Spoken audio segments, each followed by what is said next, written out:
Namaste. Good evening, everybody. Welcome to our Ahamkara meditation program. With all my heart, with all my love, I welcome you to our program this evening. And I want to thank you for joining us and bringing your divine self and bringing your commitment to practices. So important these days. And our gathering on these Thursday evenings is all about diving into practice. The practice of contemplation, the practice of mantra, the practice of silent meditation, all so that we come to know the truth of who we are and get to move beyond what our culture is telling us who we are and what we should be concerned with moment by moment, what comes up in our work and our families, all the things that have to do with sort of the ephemeral nature of who we are, what we might think of as our conventional self. But to know the infinitude of being, to know the essence of who we are beyond all that, that's what practice leads to. That's what then gives us the fruits of practice. What Buddha called the four immeasurables, the boundless wisdom, the boundless loving compassion, the boundless unshakable equanimity, the boundless rapturous joy. That we can know that as the very essence of who we are and be empowered, strengthened by that, to walk that into the world for the benefit of all beings and have that inner support for ourselves as we take on the challenges that each one of our lives includes. So the practices are all practices about empowering us by knowing more fully, deeply, profoundly the truth of who we are. So thank you for being ones doing those kinds of practices on your own and walking that into your everyday lives and being a light in a world that right now is really suffering with this sort of the darkness that has, it has swollen over years. And actually that's part of what I'm going to be talking about this evening, is to give us a context for understanding some of the worldwide dynamics that are going on. The particulars are horrifying often when we hear about what goes on, certainly in the United States, and then we have people joining us from outside the US, they see it as well.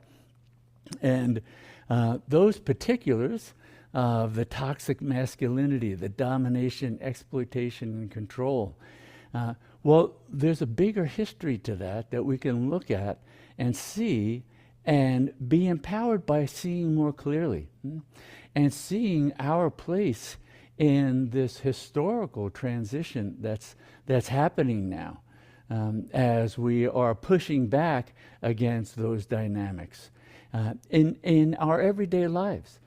Meditation, in fact, is actually a revolutionary act.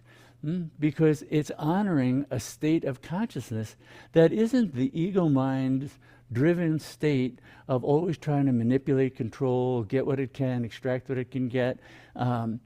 Going into this wide open state was often associated with the feminine and also became denigrated along with the feminine. And that's part of what I want to be talking about this evening. By sharing, this is a new book by a dear friend who's a senior Jungian analyst, Anne Baring, and she's in UK. This is her latest offering, and so it's The Forgotten Feminine Face of God, Divine Wisdom and the Holy Spirit, and it's a magnificent work. She's a brilliant Jungian, a brilliant scholar. She's in her 90s and continues to contribute to humanity's waking up to what's going on and seeing the ways that we can get free of that. Her prior work, just before this, she's author of many books, but her prior work, The Dream of the Cosmos, A Quest for the Soul, that is just magnificent. So I recommend both of them. Anybody who really wants to dive deeper into understanding what these broad dynamics are and what we're facing and what we're transforming. And it's empowering to know this and understand this. Now, I've spoken about some of these topics in the past in talking about mysteries of the divine feminine, in retreats that we've done, drawing on the works of Riane Eisler, like her book, The Chalice and the Blade, and talking about what happened in human culture when it went from, 30,000 years or so of peaceful existence where the divine feminine was what humanity related to. And that era of humanity is often called the lunar era. Lunar because it's connected to the moon, connected to the cycles, connected to the feminine, the divine feminine. They were all connected in those ways. As opposed to what happened and what was transformed, roughly, it started probably 10,000, 12,000 years ago, but really got kind of cemented into place around the beginning of the Iron Age, and that was roughly 1250, 2000 BC. So that's what we're looking at. We're looking at these major sort of mythic archetypal shifts that humanity has gone through with a very, very direct impact on our everyday lives. And that's partly what Anne Baring and other authors like Riane Eisler have made clear. So I'm going to read some from her work. And so she's talking about all the myths of the Iron Age, in which a sky or sun god or hero conquers a great serpent or dragon, can be traced to this Babylonian epic in which humanity was created from the blood of a sacrificed god and no longer the womb of the primordial goddess. In fact, the primordial goddess became so denigrated in ancient Hebrew literature, she was just called the abomination. Symbols that were associated with the divine goddess, like the snake, even dragons, were to be slain and denigrated. So all that was wrapped up in a huge shift out of the divine feminine and the connectedness, the relatedness that goes with that, into this masculine sort of abstracted God. I mean, how humanity went through that a male was going to give birth, that they had to create these images that on a fundamental level don't resonate with us. We know it's the divine feminine that gives birth across all species. So she goes on saying, it's a huge influence, and it can be followed through the Hittite, the Assyrian, Persian, Canaanite, Hebrew, Greek, and Roman mythologies. It was a mythology of violence, cruelty, and conquest, which was reflected in the behavior of the rulers of these civilizations. And this is what Jules Cashford and I wrote in The Myth of the Goddess, another great work by her and her colleague. And in it she's quoting, "We know that in the earlier goddess culture, the concept of the relation between creator and creation was expressed in the image of the mother as Zoe, the eternal source, giving birth to the son as Bios, the created life in time, which lives and dies back into the source. The son was the part that emerged from the whole, through which the whole might come to know itself. As the god grew up in the course during the Bronze Age, it's the age prior to the Iron Age, he came to be the consort of the goddess and sometimes co-creator with her.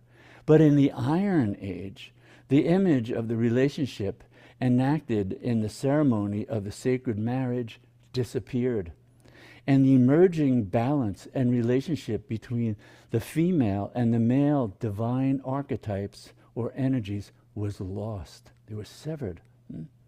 Now, a father god established a position of supremacy in relation to the mother goddess and was gradually transformed into the monotheistic god of the three patriarchal religions known to us today, Judaism, Christianity, and Islam. The god is then the sole prime creator, whereas before the goddess had been the only source of life. The god becomes the maker of heaven and earth, whereas the goddess was heaven and earth. The concept of making is radically different from being.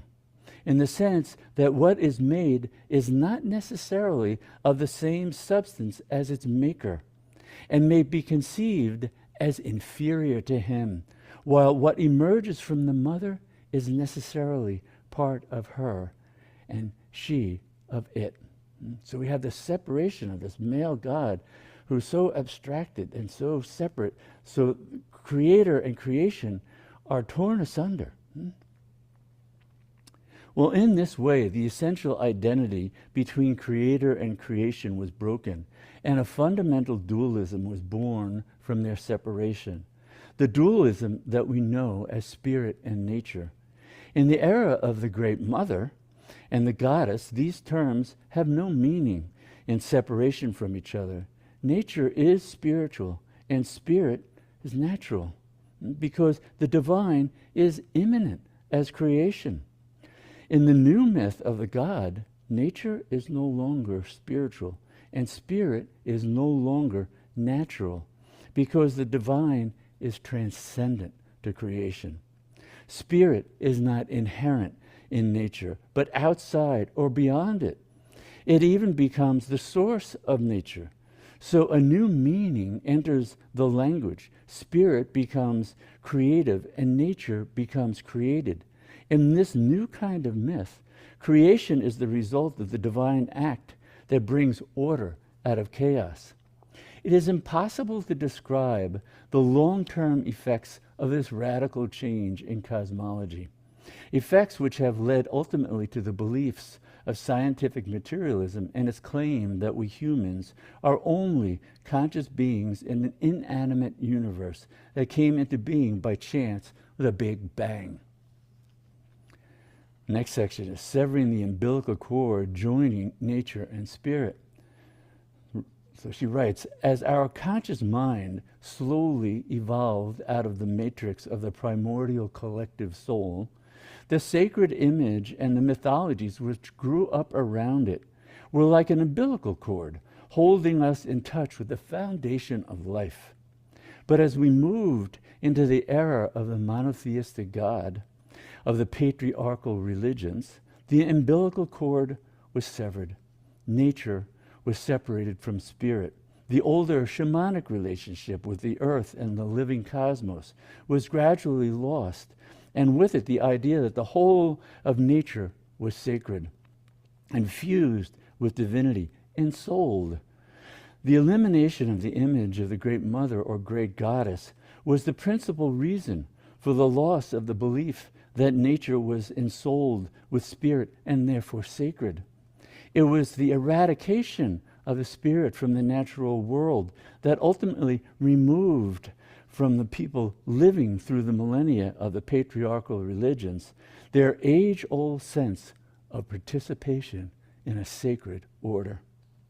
We can see these different myths as stories told by humanity at different stages of our evolution, which explore different ways of being in the universe.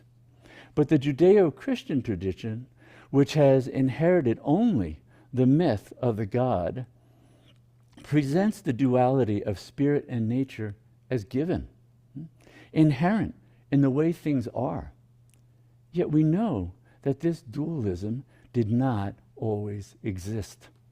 Its origin at a specific time in human history has been lost to consciousness because in the patriarchal cultures in which Father God was worshipped as unique creator, no memory of the earlier image of the Mother Goddess as unique creator, no memory of the earlier image of the Mother Goddess as creator survived in recognizable form.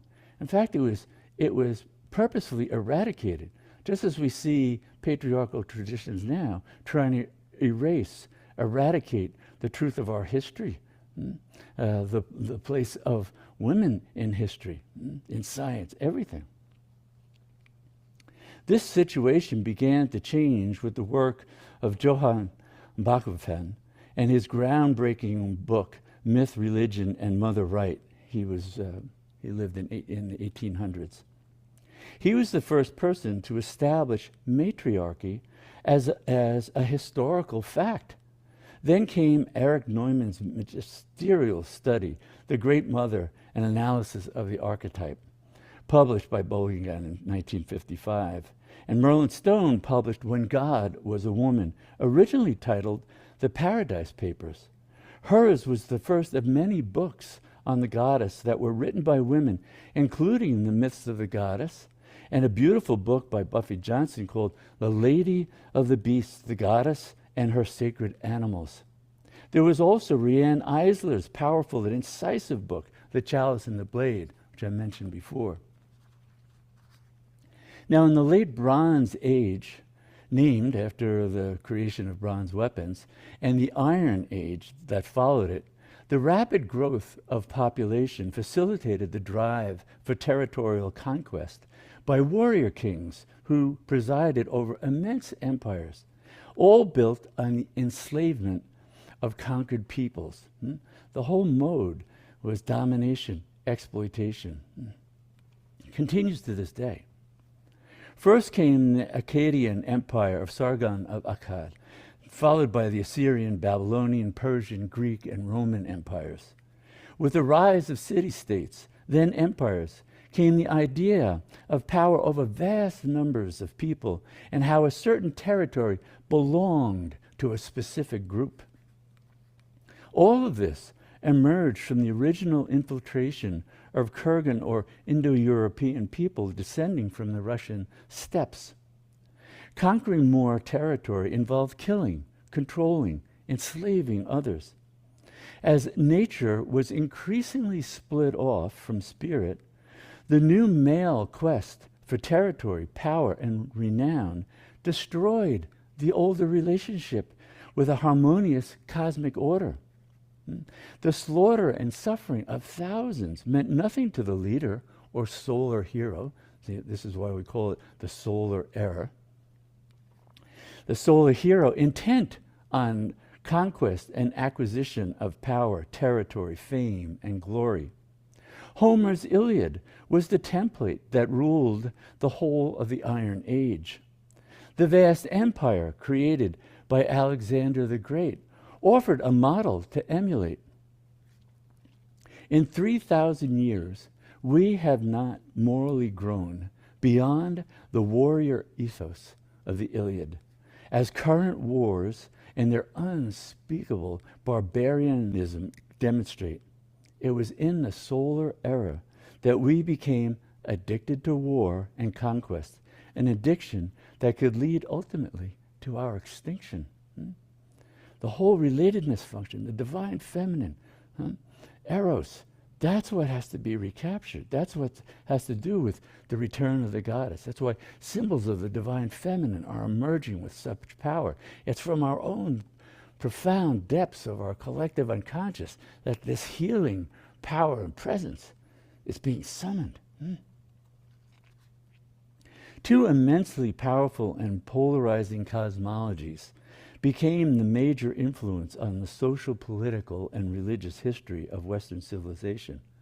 The first of these was the battle between light and darkness, good and evil, symbolized by the hero's fight with the dragon that had its origin in the Babylonian myth of creation, and beyond that, in the writings of the Persian sage Zoroaster. The cosmology projected onto the world would lead to endless struggles for power and dominance. Ultimately, it would lead to the battle to conquer and subjugate nature in the service of man. Nature and the earth were no longer sacred. Man became identified with spirit. Woman was identified with nature. As nature was believed to be separate from and inferior to spirit, woman became regarded as inferior to man, no longer the sacred carrier of life. For 4,000 years, man began to assume a position of dominance over nature and women. Over these millennia, women's voice was silenced, and her sacred role as priestess, prophetess, healer, sibyl, and shaman was deleted. The great powerful priestesses were turned on and then labeled as witches to be hunted and killed. This is all part of the same destructive, toxic, masculine paradigm that has dominated our world for now 4,000 years. It's time. It's got to go. Her sole value consisted in her being the carrier of man's seed, his servant, and his sexual slave. This archaic belief still prevails among the Taliban in Afghanistan, who have brutally forced women back into the home and barred them from access to education, contraception, and participation in a culture. It's what we see now that people aren't paying attention to, that's been encoded in Project 2025, that's informing the whole masculine-dominated, toxic masculine-dominated Republican Party. We have to see it. That's part of this huge dynamic that's been going on.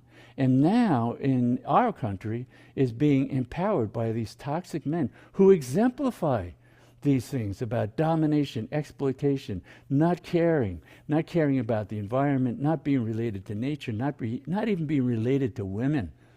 Women are just objects to be used until they're used up and abandoned. That's what we see on the political stage now, right in our faces. It's all of these dynamics that we see that we're confronting, and it's a time that they need to be confronted and stopped and turned around. The key theme of the solar era is ascent to the light and repudiation of the darkness associated with nature. The development of the conscious mind in humanity, together with its stupendous cultural and scientific achievements, can be recognized as the evolutionary achievement of this era, and above all, the achievement of men. But this achievement was built on the widening chasm between spirit and nature. This whole process was closely tied in to the invention of writing and the power that literacy gave to an elite group of very powerful rulers and priesthoods who deliberately destroyed the shamanic practices and animistic rituals of the older lunar order.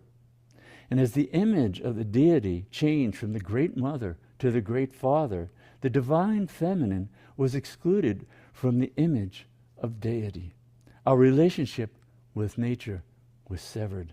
This led to the gradual de-souling of the world and the crisis we face now. So when we're engaging in the kinds of practices that we're doing, the practices of meditation, of contemplation, of going in, discovering, because within us is this fullness.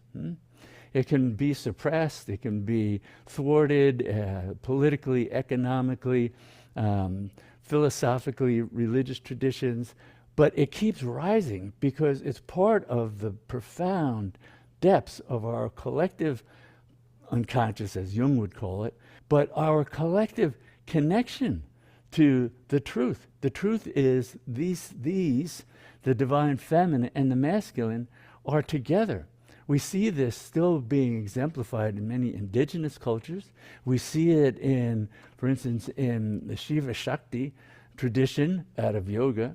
We see it in the Buddhist tradition, that the divine feminine as Tara and the many faces of Tara and her primal role in transformation and changing the very nature of the ordinary mind, which has become a servant of the impulse for domination, exploitation, control.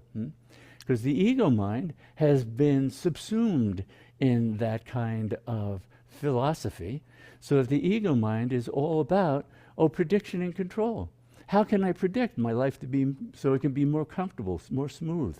I can get the goodies that I want to keep coming. I can avoid the bad things. That's not a bad thing, but what's it in service of?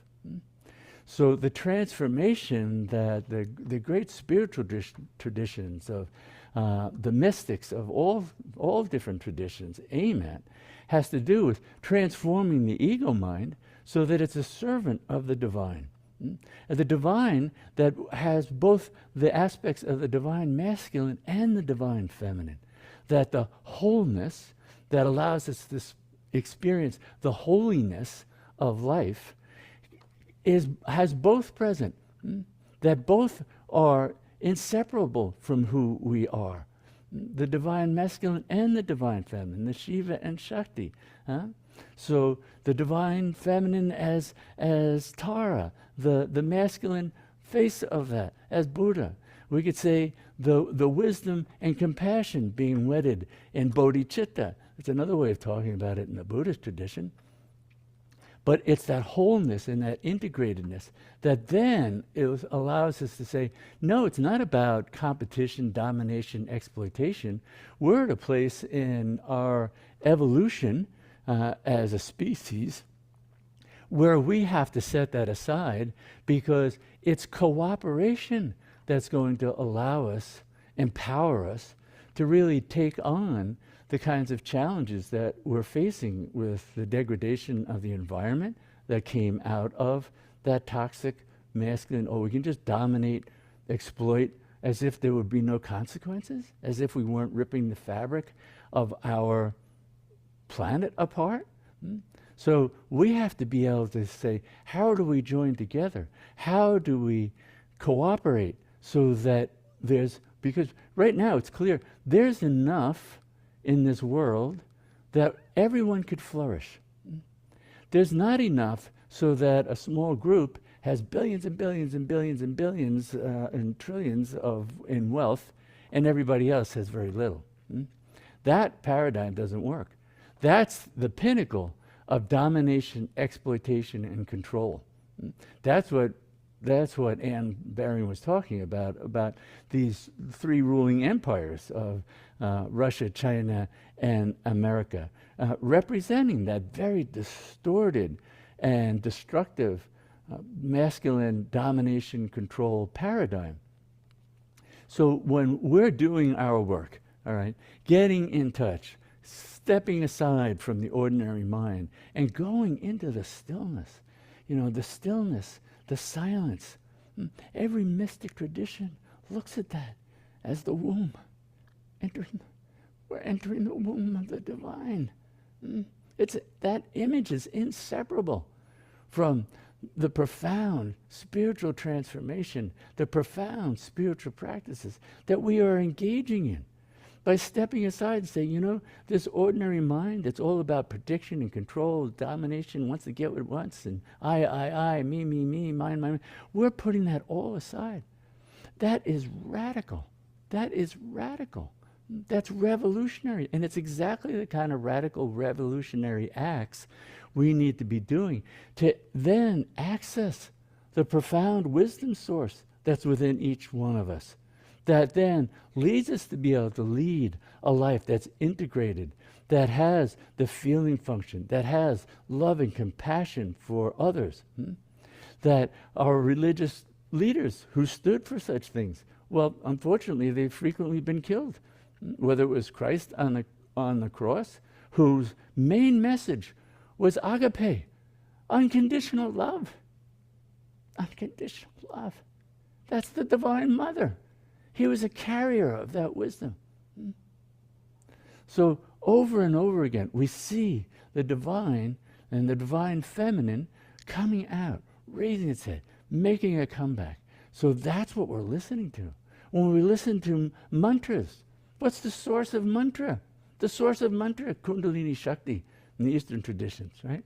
Kundalini Shakti, the great goddess, the great mother, who produces the sounds that create all that is. And mantras are particularly empowered sounds, born from the mother herself, not mind-born. Not the language and thoughts and philosophies of differentiation and separation. No, the unifying sound, the throb of the infinite that wants to carry us back into direct knowing. So we're empowered to live that into this world, to transform our relationships, to transform this world, to refuse to go along with the kinds of patriarchal traditions we see, the kind of exploitation, the kind of denigration, the divide and conquer. Call other people then barely human, and then abuse them, imprison them, put them in concentration camps. This is all out of the toxic masculine. And that's what we're confronting now.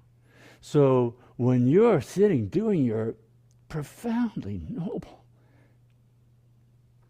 practices, you got to know how noble they are, how profound they are. Just to sit and meditate, just to sit and turn away from the noise of the world that's so distorted in its view of everything. To turn away from that and say, I want to know the source. I want to know the real wisdom. I want to know that what comes from the divine directly. What's given birth by the mother and father together here and now. Shiva and Shakti, God and Goddess, that were a part of human history for tens of thousands of years. So we're coming home to know that fullness of truth, that fullness of being, that fullness of awareness, that's all encompassing like that. That then does give us the connection to see how we are every moment in the divine embrace, how we are living in that sacred order here and now. It's not separate from us. It's connected to nature. It's connected, and we connect when we stand for that. So part of this time of Kali Yuga that I've talked about in the past, about standing for Dharma, part of that sense of Dharma is that integrated awareness. We're all a part of this fabric of life on this planet. How do we honor and support the flourishing of all life on this planet before that dissociated, disconnected view destroys so much that the very web and fabric of life gives out? So we're doing our part by being attuned to those kind of values and saying it's not just about material worth. It's not just about gaining positions of power and wealth. Because we can see the individuals who have that in unimaginable amounts, they're so empty and so hungry that they just want more and more of it. And there's never enough. There'll never be enough because that can never bring wholeness. They're blind to that, right? So by coming to know that in ourselves, we can live that into this world. And we can support others making their journey to that same truth, that same source, and living that into the world. Living love, compassion, kindness, the things that have been the foundation of our spiritual traditions, but they have been set aside in the pursuit of power and wealth. And so we see so many of our cultures and what is held as examples of great success, they have to do with domination, exploitation, power, control, obscene levels of wealth. That just, they don't serve. They don't even serve the individual who has those, much less do they serve humanity, do they serve all living beings on this planet. So when we're doing what seem like just the simple tasks of sitting in stillness, repeating mantra, Om Kali Ma, Kali Namo Namah, Om Kali Ma, is an invocation of the Great Mother. Kali's the Great Mother. She continues to be she continues to be present. Because she left the collective mind doesn't mean she left anything. She is the one who's given birth to it all. She is the one who then subsumes it all.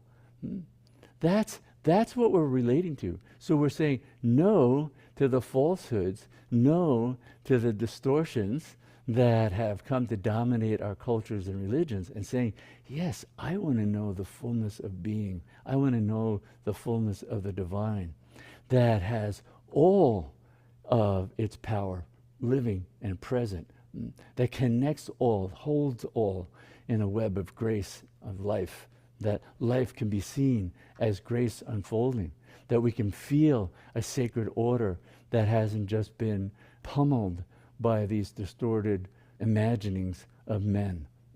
That's what we're doing. Even when we just sit in our stillness, in our quiet, going Om Kali Ma, Om Kali Ma, as we go about the day repeating the mantra and staying in touch with our heart. And saying, oh, I feel for this person. I feel for what's going on. I have feelings for that.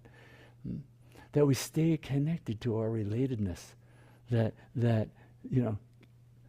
gives us that direct experience of being a part of this profound web of life here, and what we can do to help write it. That's what we're doing here. That's what our practices are about.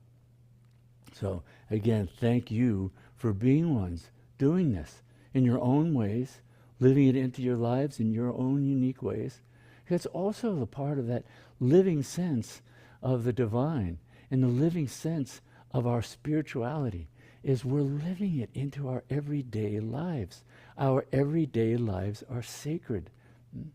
What makes our vision of that clear is when we become more quiet, more still, be able to step back from the conditioned mind, the mind that was conditioned by all these patriarchal viewpoints that make it like we all have to scramble around fighting to see who's going to be in dominance, who's going to be exploited, who's going to be the master, who's going to be the slave.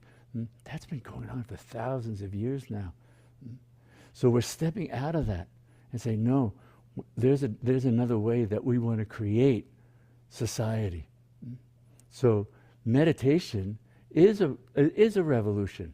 I remember a few months back we put out a video on meditation revolution. Well, because it's a revolutionary act. We're not buying into what drives the culture, what drives possessiveness, what drives wealth. We're sitting here in quiet and stillness, coming to know fullness, a fullness that advertising wants to tell you can only have if you buy this, that, or the other thing. And we discover, no, there's a fullness beyond measure, just inherently our nature. We're not going to participate in a consumerist society that's destroying the planet. So you see how these shifts that just come out of basic practice, breathing, letting go, being in touch with the flow of life, coming into our heart, coming into that throb of being that is mantra, that then has the power to take us beyond the mind. Because unlike ordinary language and speech and writings that are all mind-born, mantra, that comes from the mother herself. That is her emanation. And so it can take us beyond the mind, back to source. And so we're going to be chanting now. We're going to be chanting Om Kali Ma, Kali Namo Nama.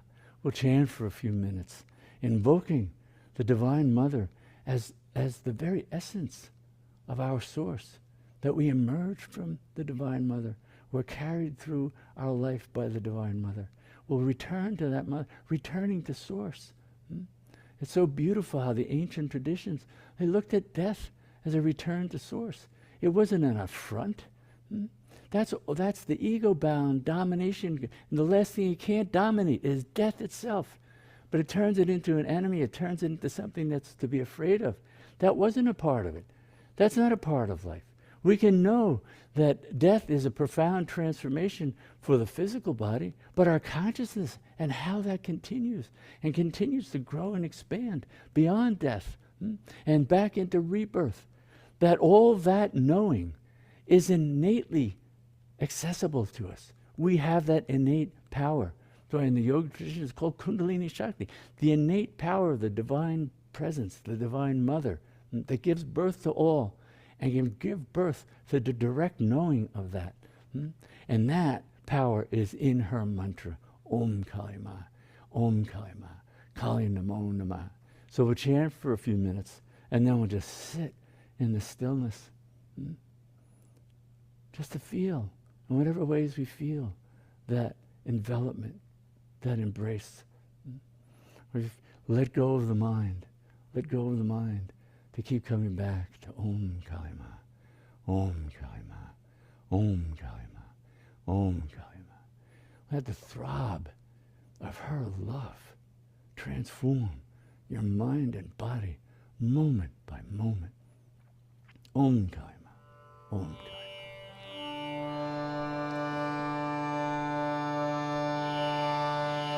Om Kali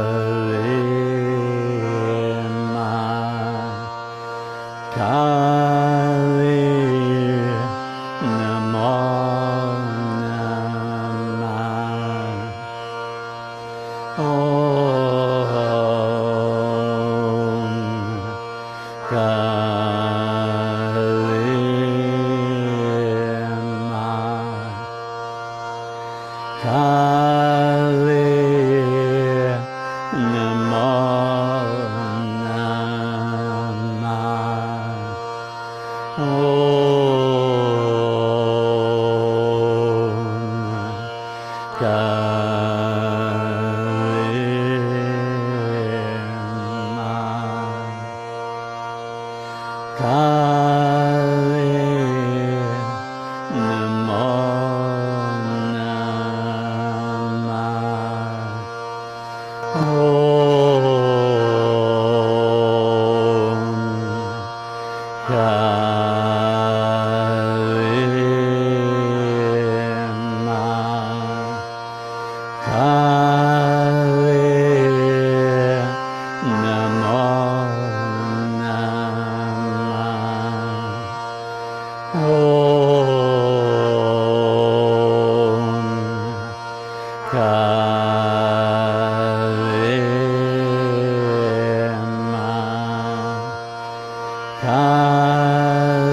Just resting, the stillness, the silence,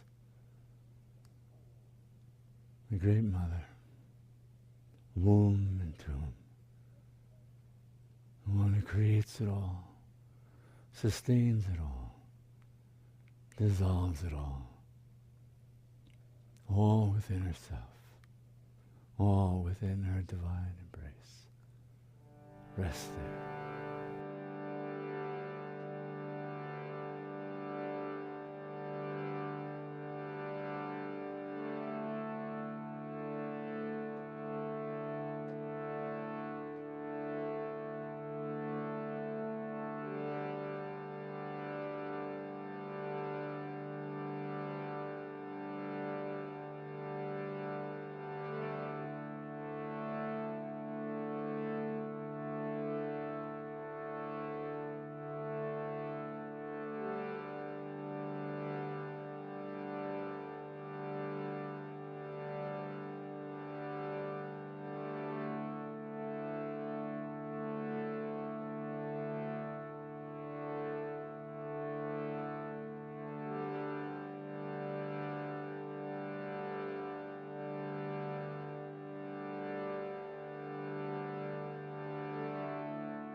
this prayer. And may all our practices truly benefit everyone, and may all beings know complete freedom from suffering. And namaste.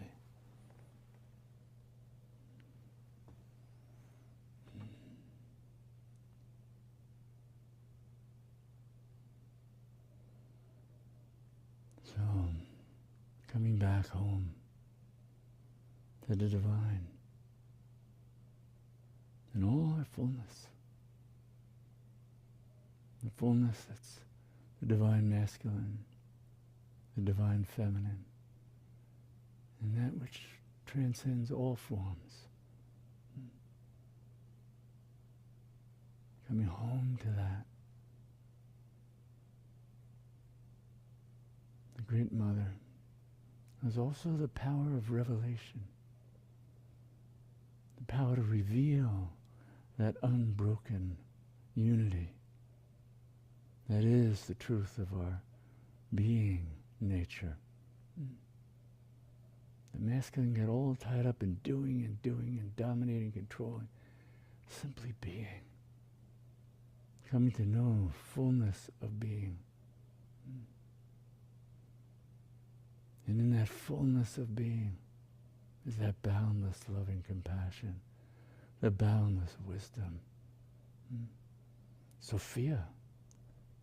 Great goddess Sophia, wisdom, one who sees the connectedness of all, the web of life,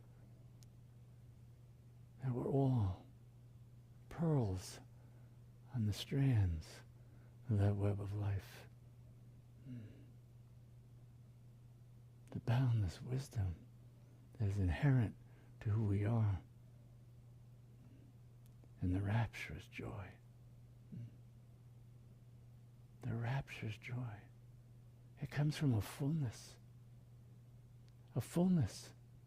And once we know that, we don't look to the outside world to fill us. We look to the world of how can I serve? How can I share this fullness? How can I bring greater love, compassion, connectedness into the world? That's the abundance of knowing, the fullness of being. And so the magnificent generosity that's born of that knowing. Our lives become an expression of that, and all the joy that goes with it.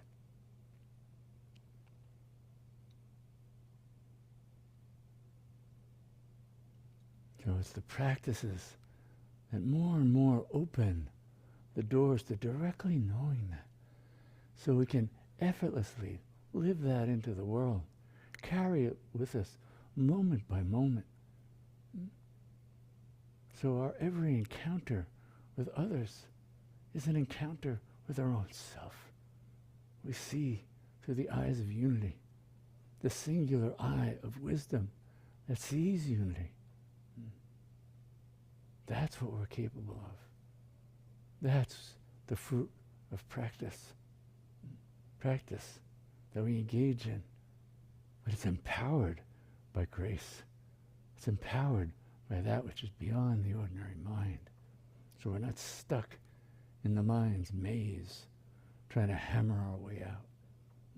We take refuge in the divine, the infinite.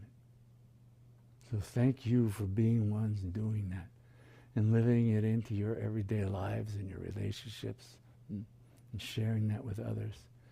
And coming this evening and sharing your divine presence, your commitment to practice, bringing that power this evening. Thank you. And thank you for the many ways you support Anamkara through your donations, through engaging in our programs and sharing program information, newsletters with others. So thank you. Thank you. We just want to serve as many as we can. So thank you for helping us with that. So once again, with all my heart, with all my love, thank you for coming this evening. I look forward to seeing you again.